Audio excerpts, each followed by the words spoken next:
साथियों, बड़ा गर्व का विषय है कि मुझे आज ऐसे ही तपोस्थली भूमि का दर्शन करने का सौभाग्य मिला। उसका श्रेय मैं आदरणीय मामन मेश्राम जी को ही देना चाहूँगा, क्योंकि आप ही की बदौलत और आप ही की प्रेरणा से मैं यहाँ पहुँच पाया हूँ। तो मैं उन महान शहीदों की आत्माओं को भी श्रद्धा सुमन अर्पित करता हूँ। महाराज और उनको समाधिस्थ करने वाले गोपाल जी महाराज साहब की पवित्र आत्मा को भी नमन प्रणाम करता हूँ। साथियों, मैं राजस्थान की उस भूमि से आया हूँ। एक छोटा सा गांव है मेरा गच्छीपुरा, और मैं सरनेम गच्छीपुरा ही लिखता हूँ। वो इसलिए कि समानता दिखे। गांव में, कस्बों में 36 कौमें रहती है, इसलिए मैं जाति पीछे नहीं लगा था। वैसे मैं जयचंद जी गहरवाड़ साहब का वंशज हूँ। हम राजस्थान में जाते जाते राठौड़ बन गए, तो मैं जाति से तो क्षत्रिय राठौड़ हूँ, लेकिन मैं सरनेम गच्छीपुरा ही लगाता हूँ। वो इसलिए आपको मैंने निवेदन किया कि क्यों लगाता हूँ, सबको लगे कि मैं सबका हूँ और सब मुझे मेरे लगे। अब बात रही कि साहब ने यहाँ बहुत सी चीजें लिखी है, मैं उनसे विपरीत बोलना चाहूंगा, लेकिन माफी चाहूंगा। हम लोगों की एक गलती रहो या अज्ञानता रहो कि हम लोगों को एक बात पे गौर करना चाहिए था, जो हम 70 साल से नहीं कर पा रहे हैं। मैं जो सीख पाया हूं कि इतिहास, धर्म और संस्कृति ये अभिन्न अंग और हिस्सा होता है मानव के जीवन का, और हम लोग इन तीनों चीजों को समझ ही नहीं पाए। इसीलिए आज ये पेशवाई कहो, पंडावाद कहो, अंधविश्वासी कहो या और कुछ कहो, ये हमारे लिए समस्या इसीलिए खड़ी हुई क्योंकि हमने हमारे धर्म को समझा ही नहीं। हर व्यक्ति का, हर प्राणी का अपना स्व धर्म होता है, और ऐसा श्री कृष्ण ने भी कहा था कि खुद के स्व धर्म से अन्य का, जिसको आप धर्म कहो, वो भी ठीक नहीं हो सकता। जैसे शेर का स्व धर्म अलग होता है, हर व्यक्ति का सर्व धर्म होता है। तो मैं गर्व से कहता हूं कि मैं हिंदू नहीं हूं, मैं गर्व से कहता हूं कि मैं क्षत्रिय हूं, क्योंकि मेरा धर्म शास्त्र धर्म है, मेरा स्व धर्म शास्त्र धर्म है। और शास्त्र धर्म क्या सिखाता है, अभी मेरे छोटे भाई रविंद्र ने कहा भी था, और कल हम लोगों में चर्चा हुई तो ये कह भी रहा था कि दादा इतनी बड़ी भीड़, इतने बड़े के सामने कैसे बोला जाता है। मैं कि भाई हमारे भी पैर कंपकपाते थे, छोटे थे, तो साहब जैसे लोगों ने, इनसे और लोगों ने हमें बोलना सिखाया, आज हम बोलने लग गए। तो हम लोगों ने हमारे सर्वधर्म को नहीं समझा। मैं आपको एक छोटा सा उदाहरण देकर समझा देता हूं कि भारतीयों का राष्ट्रीय खेल, हमारा मूल निवासियों का राष्ट्रीय खेल तीरंदाजी था, फिर उसके बाद हॉकी था। अब मैं आपको इसी उदाहरण से कह देता हूं, लेकिन इन लोगों ने किसको भी राष्ट्रीय खेल घोषित कर रखा है, क्रिकेट को सबसे बड़ा खेल घोषित कर रखा है। राष्ट्रीय तो घोषित नहीं किया, लेकिन वो अदृश्य रूप से वही है ना। तो जब हमारा धर्म फिर हिंदू कैसे हो सकता है? ये हम पे थोपा गया, जैसे क्रिकेट थोपा गया ना, वैसे ही हम पे ये धर्म थोपा गया है। हमारा धर्म नहीं था। हाँ, जिन जो माने उनके लिए मुझे कोई एतराज नहीं है। मैं किसी जाति, धर्म, बिरादरी का विरोध भी नहीं करता, आलोचना भी नहीं करता, लेकिन जो लोग हमारे खिलाफ बोलेंगे, हम उनके सामने डट के बोलेंगे, तथ्यों के साथ बोलेंगे, संवैधानिक शक्तियों के अधिकार से बोलेंगे। रहा सवाल हमारा, तो धर्म हम नहीं समझ पाए, धर्म को न हम समझना चाहते हैं अब भी कि हमारा स्व धर्म क्या है, मूल निवासियों का सर्व धर्म क्या है। फिर बात आई इतिहास की। ये इतिहास क्या है? हमारे पूर्वजों ने बनाया। जैसे आज भीमा कोरेगांव हम क्यों हैं? क्यों हैं कि हमारे 500 महान पूर्वजों ने और संभाजी राव ने बनाया, लेकिन हम इतिहास का पोषण नहीं कर सके, हम इतिहास को नहीं लिख सके, हम इतिहास को संयोजन नहीं कर सके। व्याख्या है इसकी, मैं उस पर नहीं जाना चाहूंगा, लेकिन क्षत्रिय 3 चीजों का समागम है कि वो सबसे पहले चरित्रवान होना चाहिए क्षत्रिय को, फिर उसको अनुशासित होना चाहिए, और तीसरी चीज उसको योग्य होना चाहिए। योग्यता का मापदंड ये नहीं है कि आप यूनिवर्सिटी की डिग्रियां ले लो। मीरा जी, रैदास जी, कबीरदास जी किसी यूनिवर्सिटी में नहीं गए थे, लेकिन वो गुणी जन थे, उन्होंने चीजों को सीखा, समझा, तब वो आज विद्वान है और उनका हम नाम लेते हैं। तो चरित्र में क्या आता है? चरित्र वो है जो आदमी को भ्रष्ट नहीं बनने दे, गलत का विरोध करे, अच्छे का सहयोग करे। और चरित्र में सिर्फ पैसा ही नहीं आता, चरित्र में सिर्फ गलत संबंध ही नहीं आते। चरित्र आदमी को आगे बढ़ने की प्रेरणा देता है, अपने इतिहास को आगे बढ़ाने की प्रेरणा देता है, औरों का सम्मान करने की प्रेरणा भी देता है। तो चरित्र में बहुत सारी चीजें आती है। फिर आता आपका अनुशासन। अनुशासन क्या है? अनुशासन में आदमी को समय का पाबंद होना चाहिए। जैसे अभी पर्चियां पकड़ा दी जाती है, क्यों पकड़ा दी जाती है? कि हमें अनुशासन ही नहीं, हमें पता ही नहीं है बोलना क्या और कितनी देर बोलना है।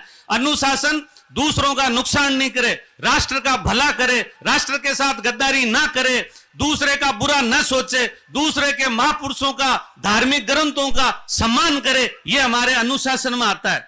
रही बात योग्यता की, तो योग्यता कहां से सीखी जाती है? पहले तो अपने घर परिवार से सीखी जाती है। कोई ट्रेनिंग सेंटर नहीं होता योग्यता का। योग्यता का मतलब है आप उपयोगी बने। जैसा भीमराव जी अम्बेडकर ने कहा था कि आप शिक्षित बनिए, संगठित बनिए, कीजिए, लेकिन आपने उसके विपरीत क्या क्या नहीं किया मैं नहीं कहना चाहूंगा, लेकिन आप सबको पता है आप शिक्षा की तरफ भी नहीं गए, आपने संगठित होके भी कोई काम इतना नहीं किया, और संघर्ष जिन लोगों से करना था उनसे तो नहीं किया, हमें लोगों ने अड़जा दिया। हमारे राजस्थान में रोज की समस्या है, क्षत्रियों को, दलितों को दूर करने के लिए घोड़ी जैसा पाखंड रच देते हैं कि साहब दलितों को घोड़ी पे क्षत्रिय नहीं बैठने देता, जबकि हमारा ऐसा कोई वहां उद्देश्य भी नहीं है, हमारे वहां ऐसा रिवाज भी नहीं है, ऐसी परंपरा भी नहीं है, लेकिन इसको इतना बड़ा मुद्दा बना दिया गया कि आप सोच नहीं सकते ऐसा राजस्थान में चल रहा है। तो योग्यता का मतलब यही है आप उपयोगी बनिए, अपने परिवार के लिए उपयोगी बनिए, अपने समाज के लिए उपयोगी बनिए, अपने धर्म जिसको सौधर्म में कह रहा था उसके लिए उपयोगी बनिए, अपने राष्ट्र के लिए उपयोगी बनिए। तो ये मैंने 3 चीजें आपको चरित्रों के बारे में बताई।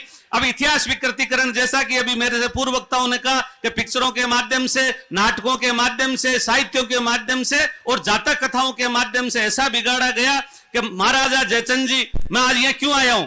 मैं आपका ऋण चुकाने के लिए आया हूं कि वामन मेश्राम जी ने मेरे पूर्वज महाराजा जयचंद जी को गद्दार शब्द से मुक्ति दिलाने में हमारा योगदान किया और 2 करोड़ रुपए का इनाम रखा कि कोई पाखंडी आए और इस बात को साबित करे कि महाराजा जयचंद गद्दार थे। महाराजा जयचंद गोरी को नहीं लेके आए थे, गोरी को लेने वाले 3-4 लोगों के मैं नाम बता देता हूं, नीति राय खट, माधव भट्ट, प्रताप चंद जैन और एक का मैं नाम भूल गया, वो गद्दार थे, लेकिन इन्होंने उनका तो नाम छुपा लिया और जयचंद जी के वो पेबंद और कलंक लगा के छोड़ दिया। अब देखो दुर्भावना इनकी, इधर पृथ्वीराज चौहान को ये महान बताते नहीं थकते और एक तरफ उसके एक पेबंद लगाते थे कि पृथ्वीराज चौहान जयचंद जी की बच्ची को लेके भाग गया और साथ में महानता भी और जयचंद जी को गद्दार भी। महाराणा प्रताप को ये हिंदुआ सूरज बोलते हैं और उसी के सामने हमारे ही पूर्वज राव शेखा जी के वंशज राजा मान सिंह, जिसने हर की पेड़ियां बनाई गंगा पे, बिहार और बंगाल में राजपूत और मूल निवासियों का संरक्षण किया, उसने विदेशी आक्रांताओं, तुर्कों और पठानों में विद्रोह करा के और इस संस्कृति को जिंदा रखा अपने पॉलिटिक्स के तहत। आज अमित शाह जी पीडी कांग्रेस, उसके साथ कांग्रेस के और मुफ्ती महमूदा की पार्टी के साथ सत्ता संगठन बनाते हैं, तब तो वो कहते हैं मैं कौटिल्य हूं, मैं चाणक्य हूं, लेकिन क्षत्रिय अगर किसी मुसलमान से दुआ सलाम करता है तो कहे तू राष्ट्रद्रोही है, तू गद्दार है। इनकी पॉलिटिक्स समझो आप, इनकी राजनीति समझो, हम लोगों को किस दिशा में ले जाना चाह रहे हैं। तो इन्होंने कंट्रोवर्सी करके एक को अच्छा बताया, जैसे वामन मेश्राम जी को अच्छा बताएंगे तो इनके भाई को बुरा बता देंगे, हम खुश हो जाएंगे कि हमारे एक भाई को तो ठीक ही बता रहे हैं। तो ऐसा कब तक चलेगा, ये हमें सोचनीय विषय है।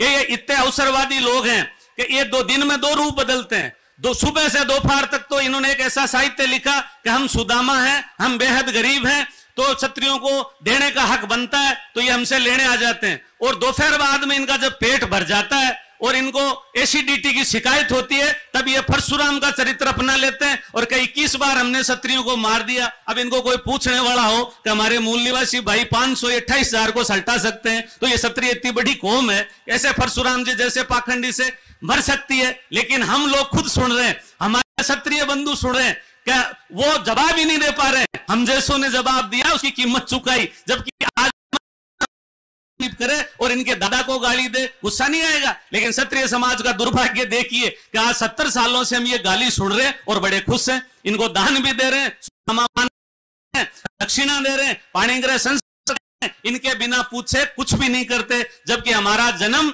बिना मूर्त के हुआ और पूरे जीवन भर हम मूर्त के चक्कर में तड़प के चले जाते हैं और बिना मूर्त के मर भी जाते हैं। तो ये कौन सा मूर्त बनाते हैं, मेरे तो आज तक ये समझ में नहीं आया। इसलिए मैं इनके पाखंड पे एक छोटा सा उदाहरण और देना चाहूंगा कि ये गाय को राष्ट्र माता का दर्जा दे रहे हैं अभी, और उसी गाय के बीफ के और उसके मांस के सबसे बड़े निर्यातक इनके दोस्त और मित्र हैं। ये उपयोगितावाद का सिद्धांत, नागौर से आता हूं मैं, हमारा बेल आपके यहां तक आता था, कारण कि भारत कृषि प्रधान देश है, उस समय ट्रैक्टर का आविष्कार नहीं हुआ था। अब ट्रैक्टर आया भारत में, इनको पता चला कि गाय की उपयोगिता नहीं है। इधर से भैंस आ गई, भैंस का दूध गाढ़ा होता है, उसमें पानी थोड़ा ठीक मिलाया जा सकता है, गाय का पतला होता है। इन्होंने गाय को छोड़ दिया। ये कहते हैं राष्ट्र माता है, और फिर गाय के लिए चंदा क्यों मांगते हो? मैं मेरी मां के लिए चंदा मांग के उसका भरण पोषण करूंगा क्या? जब राष्ट्र माता है तो फिर आप करो ना उसका। लेकिन अभी मकर संक्रांति आएगी, आप देखना इनकी करतूत को। 12 महीने तक भूखी प्यासी मरती है, लेकिन सारा पुण्य एक दिन में उड़े ले। 12 महीने का भूखा पानी एक दिन, ये इनका पाप। तो आप लोगों से मेरा निवेदन है कि मैं आज इस तपोभूमि और पवित्र भूमि पे आप लोगों के बीच में आया। मैं आपको विश्वास दिलाना चाहता हूं कि वैचारिक क्रांति पैदा की जाती है, जैसे मेरे महान पूर्वज बुद्ध ने की। मैं भी वो प्रयास कर रहा हूं, लेकिन दोस्तों सिर्फ वैचारिक क्रांति के भरोसे आखिर में ये पाखंडी लठ क्रांति और हथियार क्रांति से ही मानने वाले हैं, इसलिए उसके लिए तैयार रहना। जय भारत, जय मूल निवासी, नमो बुद्धाय।